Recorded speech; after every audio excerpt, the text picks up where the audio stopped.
Hi guys! Magandang umaga! Dito na naman po ako ngayon, may kukwento po ako sa inyo.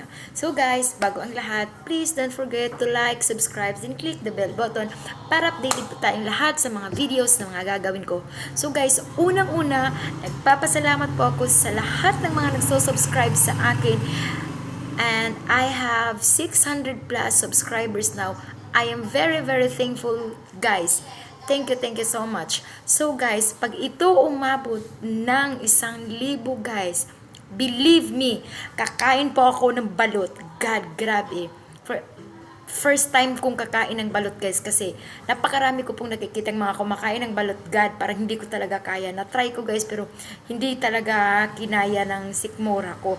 But guys, pag ito aabot talaga ng 1,000 subscribers guys, believe me, in front of the camera, right away, kakainin ko po talaga ang balot. Promise guys. So guys, bago ang lahat po guys, bago yan guys, paaabutin muna natin ang 1,000 subscribers because now I have 600 plus subscribers. Thank you so much guys. Thank you so much. So guys, may sasabihin ako sa inyo, konti lang guys, sa mga nagtatrabaho dyan, lalong-lalo na sa mga nagtatrabaho ha. I'm sorry sa background guys kasi marami nang nakasampay. So guys, wag po tayong magpapaapi. Lalong-lalo na pag alam natin na tama tayo, wag po tayong mananahimik sa gilid lang.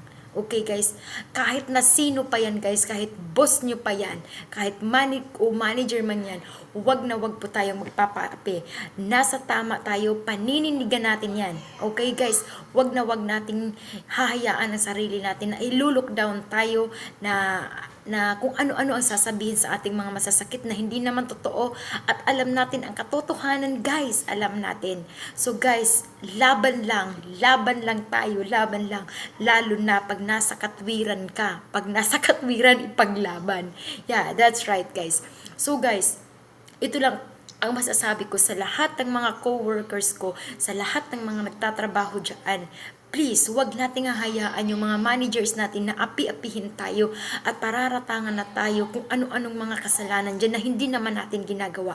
Kasi guys, there are many workers there, pag inaaway sila or pinapagalitan sila ng manager na kahit naman alam ng manager na mali sila at tama tayo at yung pinapagalitan ay nananahimik lang. Yes guys, pwede pa. Kasi nga nangangailangan tayo ng trabaho guys. Unang-una guys, mananahimik tayo pag isa, dalawa nangyari. Pangatlo at nasusundan na. Guys, hindi na yan tama.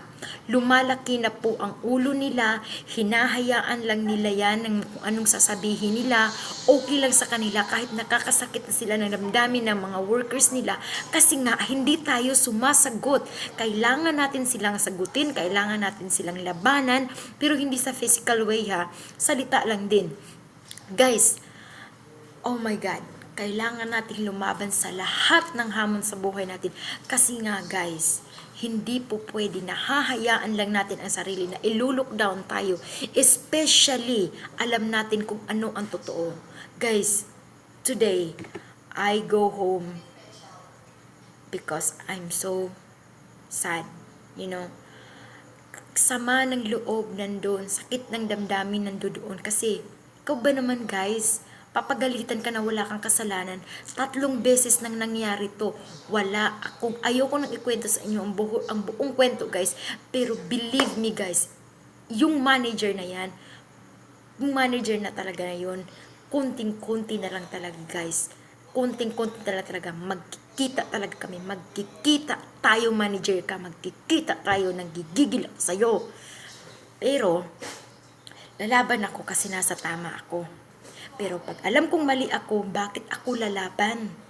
Kaya lang kasi, lumalaki na yung ulo niya sa ginagawa niya sa mga workers niya kasi nga, hindi rin alam ng may-ari yung mga ginagawa niya sa mga workers niya. Kaya nagkadawalaan ang mga workers niya kasi sa ginagawa niya, lalong-lalo na kapag mag-work ka lang ng 5 days. Of course guys, sometimes mag-absent talaga tayo besides sa ating mga sa ating mga day off, minsan talaga hindi maiiwasan ang mag 5 days lang tayo. Kasi nga, hindi naman natin alam ang karamdaman natin araw-araw. Hindi tayo kalabaw. Ikalabaw nga, apat ang paa. Pag nag-aararo, hinihingal. Tayo pa kaya, ang tao tayo. So guys, yun lang. As in, galit na galit ako. Sobrang sama ng loob ko. Sobrang hiyaw ko sa iyak kanina sa sobrang sama ng loob ko. Kino-comfort na ako ng mga kasamahan ko. Pero guys, believe me, nag-walk out ang aming manager dahil napahiya talaga siya sa akin. Kasi pinaglalaban ko talaga ang sarili ko. Hindi ko pwedeng hahayaan na kahit sino man ang maglo-look down sa akin dahil alam ko sa sarili ko kung ano at sino ako at ano ang ginagawa kong mali at tama. At this time, 3 times na binabatikos niya kami, ako ngayon, binabatikos niya ng walang katuturan. So guys, lumaban talaga ako sa kanya. Muntik ko na talagang ihampas yung sandal kong nasira sa pagmumukha ng manager na yun. At saka napahiya talaga sa guys sa harap ng mga customer guys na talagang hinampas ko yung tip box doon, tip tray doon sa lamesa sa harapan niya habang hawak-hawak niya yung attendance namin. Kasi guys, sobrang sama na talaga ng loob ko. As in, ganun tayo guys.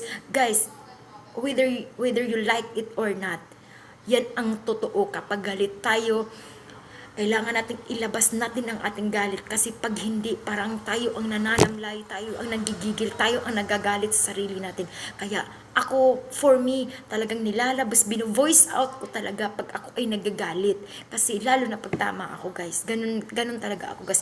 But anyway guys, wag lang tayong magpapaapi, magsalita tayo kung tama tayo, pero kung mali naman tayo, mananahimik tayo. Ganun lang naman yun para walang gulo. Kasi guys, yung manager na yan guys, pinagbibigyan ko na yan. 1, 2, 3, pinagbibigyan ko na yan siya guys. Pero yung mga sumusunod-sunod na guys, hindi na tama, diba? Kailangan mo na siyang labanan. Kailangan mo nang magsalita.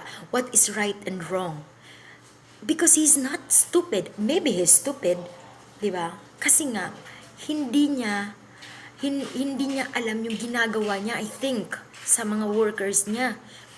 Look, nagtatrabaho tayo ng mag-ayos, nagtatrabaho na tayo kung sa tamang oras natin, bakit naman tayo gaganunin?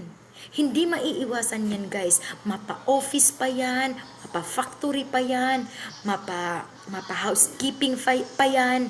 Kapag tayo ay hate ng manager natin, ng amo natin, hate tayo. Wala tayong magagawa. Pero guys, yung salitang wala tayong magagawa, that's not true. Magagawa natin ang tama. Magagawa natin kung ano ang dapat kapag tayo ay nasa tama. So yan lang guys, maraming salamat sa lahat ng mga nagsusubscribe sa akin, sa 600 plus subscribers ko. Maraming salamat po. At sa lahat pa po ng mga magsusubscribes, please po, wag niyo pong kakalimutan ang mag-like and i-views man lang ang video at least 2 to 3 minutes para hindi ibabasura ni YouTube. Maraming salamat guys. That's it for today. So maybe later I'm going to update you guys what I'm gonna do today. I'm very thankful. Thank you guys. Thank you. As what I have told you, pag ako aabot ng 1,000 subscribers, ang balot kakainin ko talaga guys. Promise. Maraming salamat ka Inday Kadudong. Until on my next vlog. Bye-bye!